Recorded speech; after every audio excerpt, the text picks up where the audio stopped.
સંત શિરો પધારેલા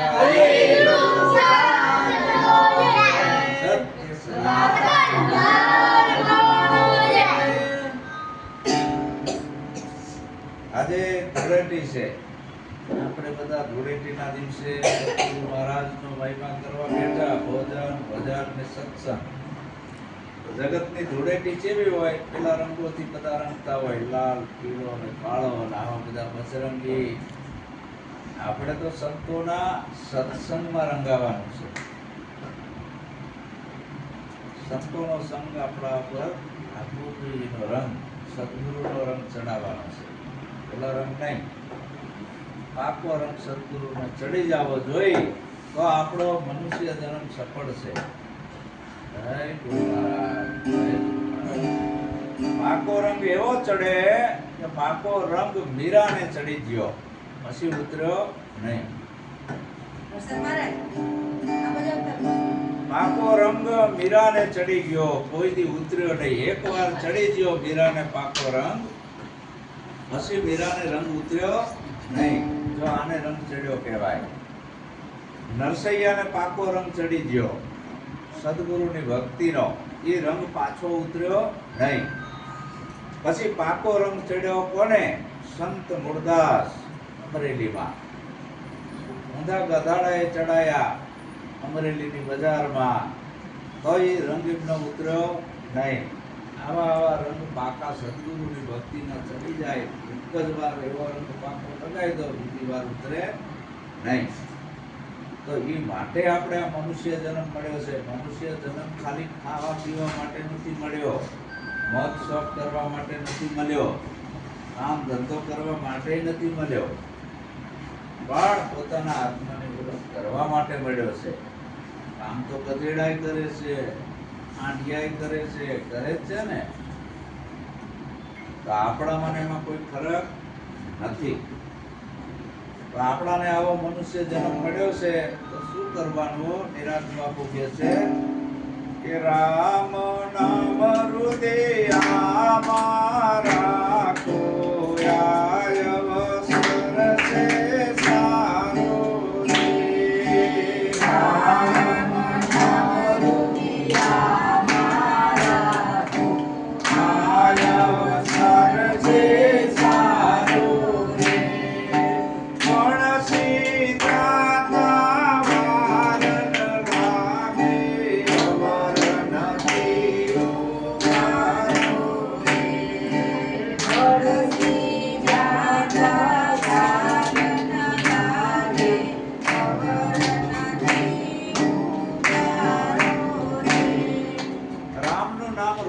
રાખવાનું છે.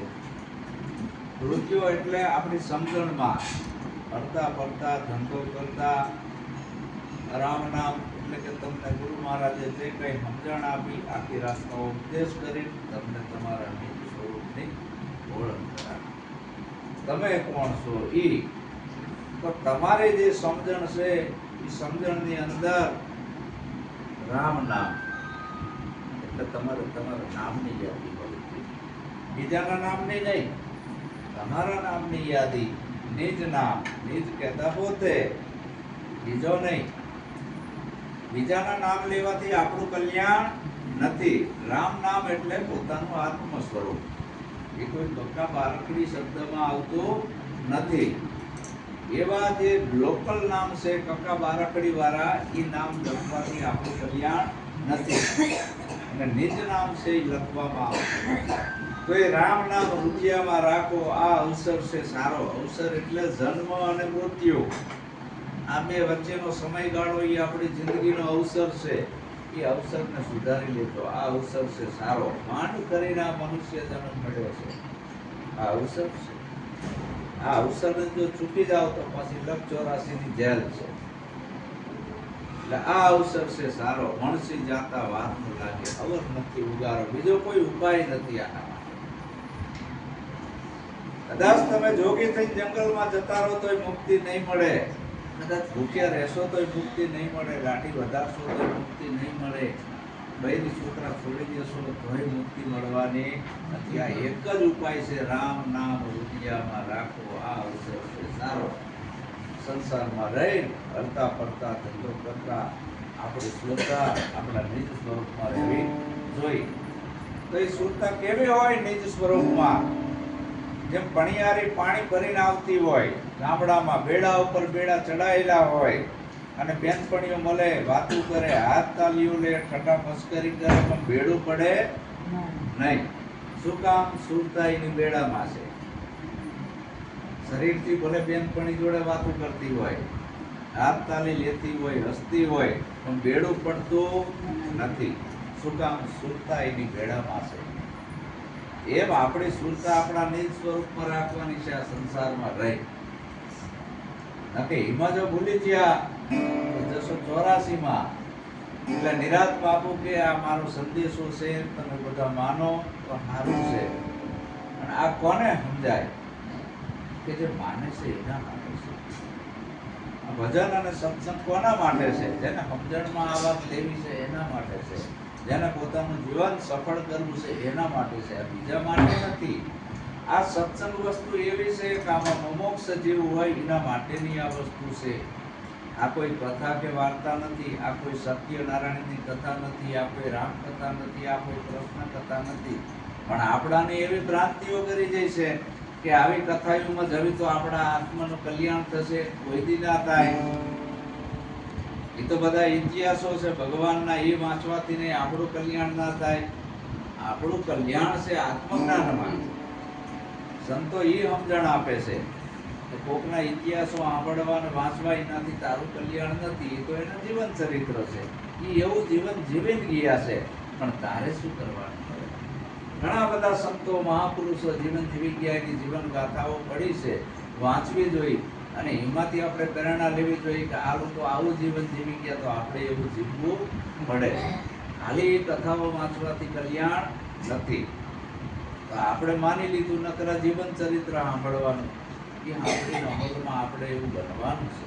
એના માટે છે આપણે મૂળદાસનું જીવન ચરિત્ર, દેવકંકી બાપાનું, સંત રોહિદાસ બાપાનું, આ બધાના જીવન ચરિત્રો વાંચીએ. કબીર સાહેબનું પણ એ તો એમના છે, વાંચીને તમારે અમલમાં લેવાના છે. પણ આ કોને ગમે? સુગરા પુરુષોને. કે સાકુટને સુખ એ સમજાવું, ભાવ વિના ના ભાવે રે.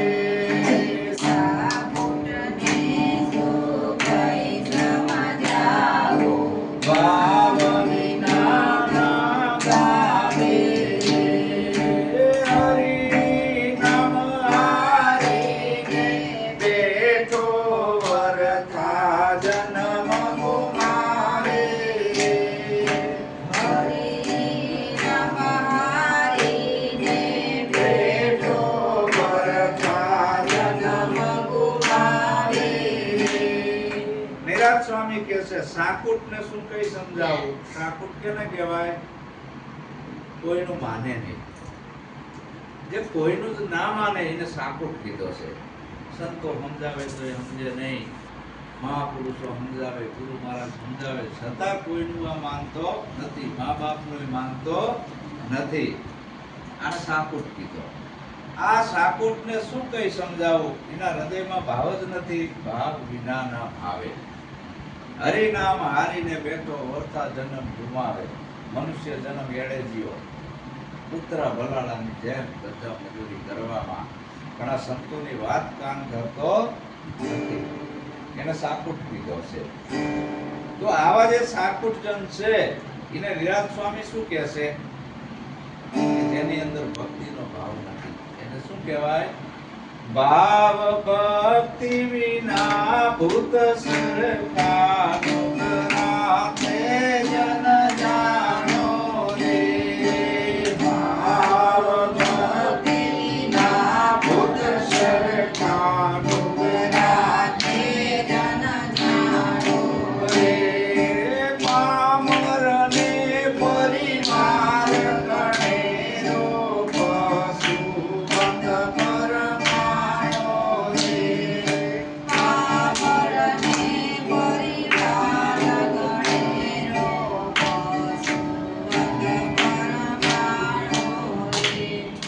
એટલે ઓલા જંગલમાં ને બધા કહે છે શમશાનમાં થાય, આવા ભૂતની વાત નથી કરી.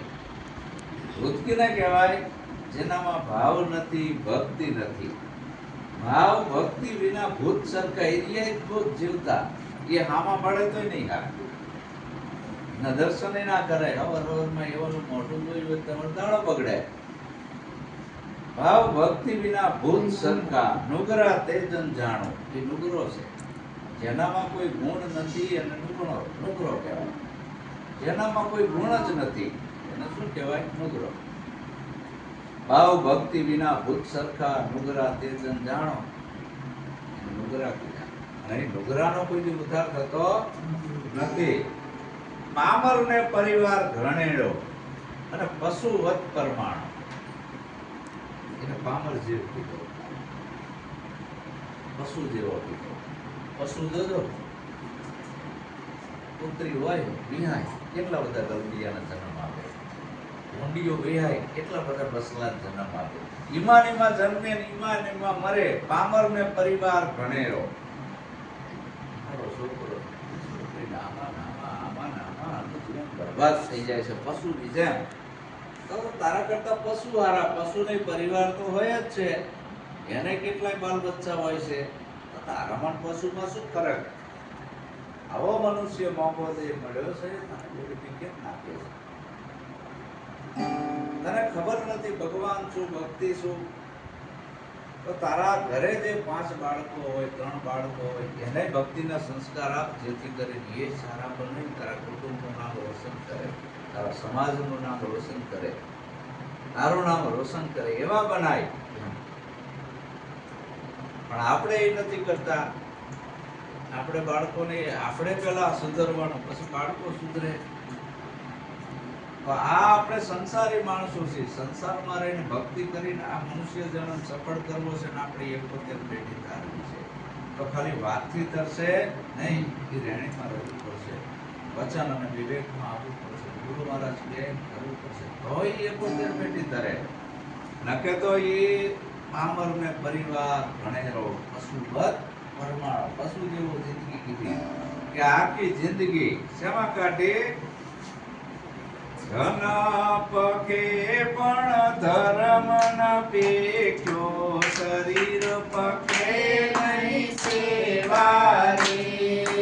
ધન પકે પણ ધર્મ ન પેખ્યો, શરીર પકે નહીં સેવા રે.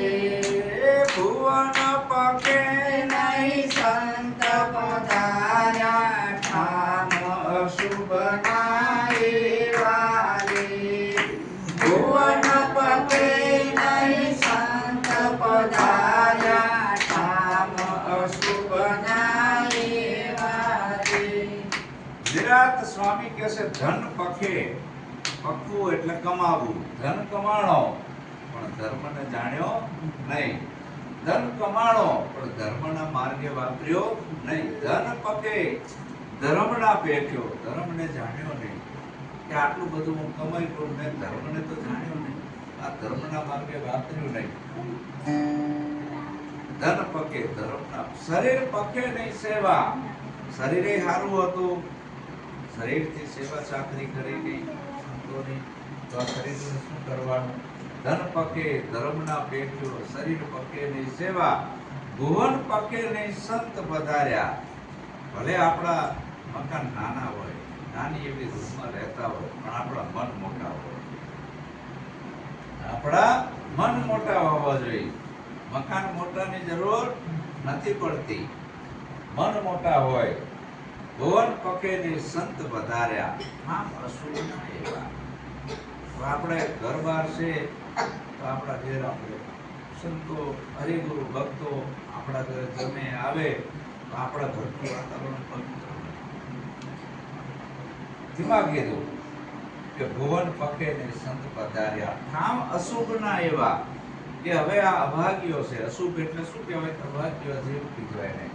પછી એના ઘરે કોણ આવે? કાં તો વકીલ આવે, કાં તો પોલીસ વાળા આવે, કાં તો ડોક્ટર આવે, કાં તો દાખલાવાળા આવે, કાં તો દારૂડિયા આવે, કાં તો જુગારિયા આવે, કાં તો ચોર આવે, કાં તો જોડા આવે, કાં તો લુચ્ચા લફંગા આવે. તો આમાં એની બરબાદી થયા છે ને છે. ધનુષ બનુષ નીકળી જવાનું. તો એના કરતા સમજીને પાછો વળે અને આ દિશા સંત છે એ સીધો માર્ગ બતાવશે, આડો અવળો બતાવતા પણ આ રાહે એ આવતો નથી. અને છેલ્લે આ જીવ પસ્તાવો કરે છે કે આખી જિંદગી ખોટામાં કાઢી, હવે કોઈ સંત મળી જાય ને આ માર્ગ બતાવે તો સારું. પણ કર્મોના ગંજ ખડકી જ્યાં આખી જિંદગી કાંઈ કર્યું નથી. એક વિદ્યાર્થી સ્કૂલમાં ભરતી કરી પણ ભણવા જ ના જાય, ભણવા જ ના જાય, તેને કોઈ પાસ થાય, કોઈ ડિગ્રી મળે ના મળે, ખાતું જ બોલતું નથી. હોલી મેં તો સત્સંગ શાળા રે કોઈ ભણવાને આવજો. હોલી મેં તો સત્સંગ શાળા રે કોઈ ભણવાને આવજો. આ સત્સંગ શાળા છે, આ ભણવાનું છે, આપણું જીવન સારું, આપણી સદગતિ થાય એના માટે. નહીતર જાવું પડશે આ જીવને 84 માં. જમડા આવશે જીવને લેવા, મારીને મોર કરે. હાલ આગળ થા, તારા ખાતા ખોટા બોલે છે, હવે તારે આ ખાતામાં તારે જવાનું છે. તે આખી જિંદગી સારા કામ કર્યા નથી, તો એવા ખાતામાં જવાનું આવે. જવાનું આવે ને પાછું અહીં આવવાનું. એવા ખાતામાં જાય એટલે એવો અવતાર મળે, અને એમાં ઢેડા કરવાના આવે ને. તો આપણે સારા ખાતામાં આવ્યા છીએ, મનુષ્ય જન્મ મળ્યો છે મોંઘો. આખી જિંદગી હવે તો જોવા બાળપણ છે એ રમત ગમતમાં કોઈ, જોવાની કામ ધંધામાં કોઈ. હવે જોવાની પૂરી થઈ જાય, ઉતરતો પોર આવે. જેમ હમણાં આપણે જમવા બેઠા હતા, છેલ્લે ભાત આવે એટલે પૂરું થઈ જાય ને, એમાં આપણે સફેદ વાવટા આવી જાય એટલે પાછું વરવું પડે કે હવે પાછા વરવાનો ટાઈમ છે, હવે આગળ દોડાશે નહીં. પણ આ કારા પીછડો મારે છે, શું કરવું? હજી એ કઈ ધોરો ભણવો ના ફૂટવો જોઈએ, હજી જવાનું જ રહેવું છે. પણ ધોરા વાવટા પર જ્યાં પાછો વળા નિશાની છે, અને પછી ભેડ આવશે નહીં. અને પછી તો હાથની શક્તિ મરે, પગની મરે, યાદ શક્તિ મરે, દાંતની શક્તિ મરે, આંખની શક્તિ મરે. આ જે કંઈ ખાવશો એ પાચન નહીં થાય, એ શક્તિ મરે છે ને. આવું બધું થશે, પછી કંઈ થશે નહીં, પછી ચેતી જવાનું છે. એટલે નિરાત બાપુ ધીમા ચેતવે છે. ધન પખે ધર્મના પેક્યો, શરીર પખે ની સેવા, ભુવન પખે ને સંત પધાર્યા, ઠામ અશુભના એવા. પહેલી ભક્તિ આ છે એ ચિતારા આંગણિયા એ પૂછીને કોઈ આવે આવકારો આપ દે. ચિતારા આંગણિયા પૂછીને કોઈ આવે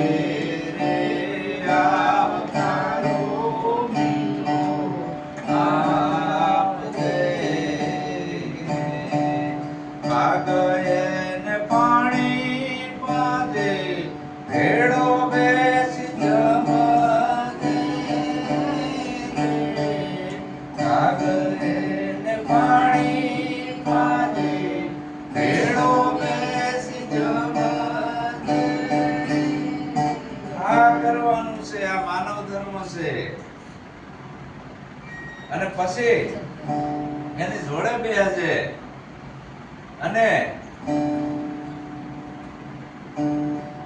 શું કરવાનું છે? એ જીને ધીરે રે એ ધીરે તું બોલવાન દે આવતારો મીઠો આપ દે. તારા કાને રે સંકટ કોઈ સાંભળાવે રે, બને તો થોડા બાપ દે. દાન ના દે તો કઈ ની દયા તો રાખજે. આ મનુષ્ય જન્મ તારણ તે કર્યો છે કાંઈક તો કર. આ તો બધાયનો નફો જ કાઢે. તો આટલે આને ભૂત કહેવાય, આ ઉંદરા કહેવાય. આને બુદ્ધિ મનુષ્ય જન્મ પરિભ્રમ પરમાત્મા આપવાના નથી. આ જગતની સ્ટેજ છે. આ સ્ટેજ ઉપર આપણે પાત્ર ભજવવા માટે આવ્યા છીએ. આ સ્ટેજ છે, રંગમંચ છે. આપણે બધાએ પાત્ર ભજવવાનું છે. અને આનો જે મેન છે એ ઉપર બેઠો છે. જેમ 32 પુતળીનો ખેલ ચાલે છે. 32 પુતળી કોના આધારે રમે છે? રમાડનાર દેખાતો નથી. 32 પુતળીના ખેલ બધાએ જોયા જ હશે પેલા આવતા. બધી નાસ્તી હોય પણ કોના આધારે છે? દોર ઓલાના આધારે છે. એમ આપણે અલગ ધણીના બધા રમકડા છીએ. અને આમાંય જો પાત્ર સારું ભજવે, ઓલામાંય પાત્ર સારું ભજવે તો એને એવોર્ડ મળે છે રંગમંચમાં. એમ આમાંય પાત્ર સારું ભજવી તો પરિભ્રમ પરમાત્મા કેટલો રાજી થાય કે બીજી વાર આને બીજા અવતારનો માણસ. આનું પાત્ર સારું છે. જેનું પાત્ર ખરાબ છે એને નાખે એક બાજુ કે આ મૃત્યુલોકમાં પૃથ્વીલોકની અંદર ભજન છે, આનો ભાર પડે છે, આને નાખો એક બાજુ. આ કામનો નથી. તો આવું સદગુરુ બનાવતા શીખવાડે છે. ભક્તિમાં બીજું કાંઈ કરવાનું નથી.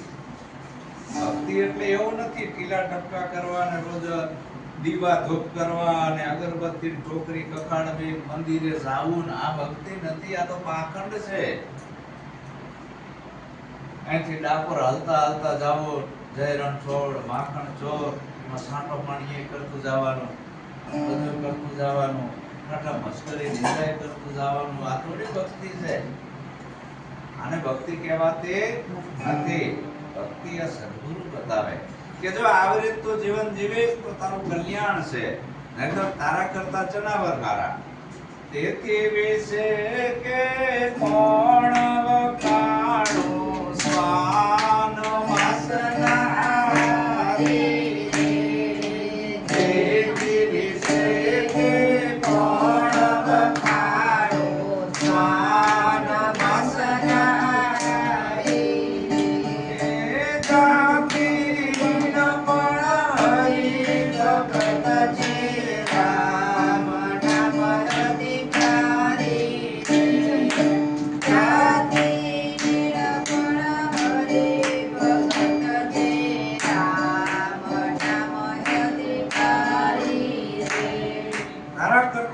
કૂતરા સારા. કૂતરાનો ખોરાક છે માંસાહાર. કૂતરો જે ઘરનું ખાય છે એ ઘરની ચોકી કરે છે, પશુ છે, જાનવર છે. ઈ જો આટલું બધું ઘરની ચોકી કરતું હોય તો એને મનુષ્યનો અવતાર મળશે. એ રામ નામનો અધિકારી ભૌતિક બનશે. પરંતુ તો મનુષ્ય શું? તો મનુષ્ય જેવા તારા કોઈ કર્મો નથી, તારું ખાતું બોલતું નથી, તો તારા કરતા કૂતરા સારા. તેથી વિશે કે કોણ વખાણું શ્વાન માંસના આહારી. જાતિ હીણપણ હરિ ભગત છે રામ નામના અધિકારી. કોક દિવસ ઈ માંસાહારી પશુ કૂતરાને મનુષ્યનો અવતાર મળશે અને ઈ રામ નામનો અધિકારી બનશે. પણ તું કોઈ દાડો બનવાનો નથી. કારણ કે મનુષ્ય થઈને આવ્યો તોય તું આડો હાલેશ, બધાને નડેશ. એટલે નિરાજ સ્વામી કે આ બધાયથી ઊંચા કોણ? ઘણા બધા એમ કે અમે રૂપિયાવાળા, અમારે 1 કરોડ રૂપિયાનો બંગલો છે, અમારે ગાડીઓ છે, અમારે ફેક્ટરી છે, અમારે મોટા ધંધા છે, અમે સોના ચાંદીવાળા, અમે રૂપિયાવાળા. આને રૂપિયાવાળા કહેવાય નહીં, આને ઊંચા કહેવાય નહીં. ઘણા કે અમે ઊંચી કોમના છીએ, અમે બ્રાહ્મણો સૌથી ઊંચા. આને ઊંચા કહેવાય નહીં. ઉદ્યોગપતિને ઊંચા કહેવાય નહીં. તો સૌથી ઊંચું કોણ? આ સૃષ્ટિની અંદર આખી સૃષ્ટિ આવી જાય, સૌથી મોટા કોણ? આ રૂપિયાવાળા નહીં કે જનિતાને વદનથી જન્મીને જેને જનોય પહેરીને કે અમે બ્રાહ્મણો ઊંચા, ઈ નહીં. સૌથી ઊંચા નિરાજ સ્વામી કોને કહેશે કે આ સૃષ્ટિમાં સૌથી ઊંચા નિરખ્યા નામ સમીરે. આ સૃષ્ટિમાં સૌથી ઊંચા નિરખ્યા નામ સમીરે.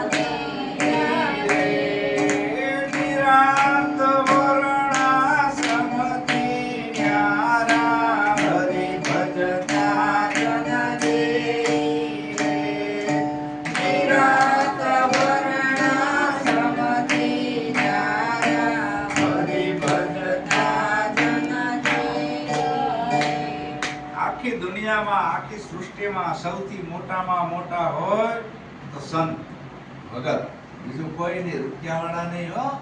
નરસિંહ મહેતા જોડે કાંઈ રૂપિયો હતો નહીં, પહેરવા કપડાય રહ્યા નતા. મૂળદાસ બાપા જોડે કઈ રૂપિયા નતા. તો અત્યારના જે કહેવાતા રૂપિયાવાળા ખોટી હવા જે કરતા હોય તો ખોટી છે. સૌથી મોટા છે ભગત અને સંત. શું કામ? એ નાત જાતમાંથી બહાર નીકળે છે અને બધા એને સમાન દ્રષ્ટિથી જોવે છે. અણુ અણુમાં ઈશ્વર જ છે, બીજો છે જ નહીં, આવું નક્કી થયું. સૌથી ઊંચા નિર્ખ્યા નામ છે નહીં. અને કરોડપતિના બંગલામાં કેવું હોય ખબર છે? જેને રૂપિયાની હવા કરી જેવી હોય એની હું વાત કરું છું. કોઈથી ભાર્યું ના હોય, ઓછું પાતર ને અદકું ભીણ્યો, મૂઠ હતો ને ઉકેળે છેડ્યો, પૈસા કોઈથી ભાર્યા ના હોય અને સાચું ખોટું 2 નંબરના ધંધા કરીને ભેગા કર્યા હોય. એક બંગલો લાવે બનાવે, એક ગાડી લાવે અને બહાર લખે કે રજા સિવાય અંદર આવવું નહીં, કૂતરાથી સાવધાન, અને અંદર ચડ્યું પહેરીને રખડતો.